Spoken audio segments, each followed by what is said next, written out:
জামাতি, রোহিঙ্গা, বাংলাদেশি তাদের সবাইকে ওনার আবদার ভোটার লিস্টে রাখতে হবে। বাবা বানিয়েছে, শাশুড়িকে মা বানিয়েছে, এই সমস্ত করে সমস্ত ভোটার লিস্টে নাম তুলেছে। ওনার বাড়ি থেকে 20 মিনিট দূরত্ব আনন্দপুরে 25 জন শ্রমিকের মৃত্যু হয়েছে, তারা ঝলসে মারা গিয়েছেন। সেখানে তিনি 1 মিনিটের জন্য যাওয়ার সময় হয়নি।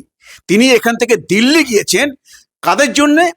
যে জামাতি, রোহিঙ্গা, বাংলাদেশি তাদের সবাইকে ওনার আবদার ভোটার লিস্টে রাখতে হবে। তিনি বলেছেন কি লজিক্যাল ডিসক্রিপেন্সি যাদের হয়েছে কারোকে ভোটার লিস্ট থেকে বাদ দেওয়া যাবে না, সবাইকে রাখতে হবে। আর তিনি হচ্ছেন, এটা জানেন যে লজিক্যাল ডিসক্রিপেন্সির মধ্যে বড় অংশ আছে যে এই বাংলাদেশি যারা হচ্ছে এসে বাবাকে শ্বশুরকে বাবা বানিয়েছে, শাশুড়িকে মা বানিয়েছে, এই সমস্ত করে সমস্ত ভোটার লিস্টে নাম তুলেছে। তো তার উদ্দেশ্য একটাই যে তার প্রাণ তাদের জন্য কাঁদছে, জামাতি, বাংলাদেশি এবং রোহিঙ্গা তাদের জন্য তিনি সবকিছু করতে পারেন, কিন্তু পশ্চিম বাংলার মানুষের জন্য তিনি কিছু করবেন না। তিনি চান যে তাদের ভোটে ক্ষমতায় থাকবেন, কারণ তিনি জানেন যে পশ্চিম বাংলার মানুষের ভোটে তিনি আর ক্ষমতায় থাকবেন না। তার আর 3 মাসের মধ্যে তারপর তিনি ক্ষমতা থেকে সরে যাবেন। তো তিনি এখন শেষ চেষ্টা করে যাচ্ছেন যে তাদেরকে যাতে রাখা যায়, সেই জন্য তিনি ঘুরে বেড়াচ্ছেন পাগলের মতন, কিন্তু তিনি সফল হবেন না। এটা আপনাকে বললাম, বাংলার মানুষ বুঝে গিয়েছেন যে তার আসল উদ্দেশ্য কি।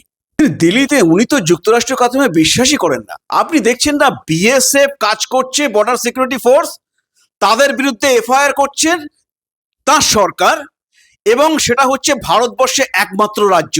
অন্য অনেক রাজ্যতে আমাদের কিন্তু আন্তর্জাতিক বর্ডার আছে, সে আপনি গুজরাটে আছে, রাজস্থানে আছে, এদিকে হচ্ছে আপনার আসামে আছে, ত্রিপুরায় আছে, কোনো রাজ্যে শুনবেন না। তো এ থেকে বোঝা যায় যুক্তরাষ্ট্র কাঠামো তিনি কিভাবে তিনি কতটা মানেন।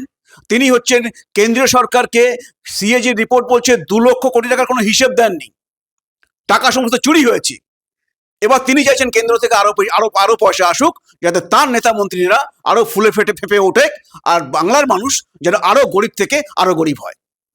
তো এই ধরনের ফেডারাল স্ট্রাকচারকে তিনি বিশ্বাস করেন। তার যখন প্রয়োজন পড়বে তখন তিনি ফেডারাল স্ট্রাকচারের কথা বলবেন, বঞ্চনার কথা বলবেন। যখন তাকে হচ্ছে বলা হবে যে একটা সহায়তা করতে, সে আপনি নির্বাচন কমিশন বলুন, ইডি সিবিআই বলুন, তিনি কোনো সহায়তা করবেন না। তিনি দৌড়ে যাবেন আইপ্যাকের ওখান থেকে ফাইল তুলে আনার জন্যে, কিন্তু তিনি কখনো ওই আনন্দপুরে যাবেন না মানুষ যেখানে মারা গিয়েছে তাদেরকে দেখতে। তো তার উদ্দেশ্য পরিষ্কার, তিনি শুধু তার দলটা বোঝেন, তিনি তার ক্ষমতা বোঝেন, আর তিনি হচ্ছেন এই বাংলাদেশিদের বোঝেন, তার ভোট ব্যাংক বোঝেন, তাছাড়া তিনি আর কিছু বোঝেন না। তাকে দিয়ে অন্তত আপামর পশ্চিমবঙ্গবাসী, আমরা যারা ভারতীয়, আমাদের কিছু হবে না। ওরা অনেক স্বপ্ন দেখেন। আপনি জানেন যে পশ্চিমবঙ্গের বাইরে ওনারা বিভিন্ন রাজ্যে গিয়ে চেষ্টা করেছেন। সে হচ্ছে আপনি বলতে পারেন ত্রিপুরায় গিয়ে, গোয়ায় গিয়ে, সব জায়গায় ফেল হয়েছে। আর ওনার যা অপশাসন পশ্চিমবঙ্গে চলছে, তারপরে উনি আর অন্য রাজ্যে কিছু দাঁড়াতেও পারবেন না। আর পশ্চিমবঙ্গের ওই 42টা আসনের মধ্যে উনি যে কটা এমপি পান, তাই দিয়ে ওনাকে তো কেউ প্রধানমন্ত্রী করবে না। সুতরাং ওনার এটা দিবা স্বপ্ন ছাড়া আর কিচ্ছু না।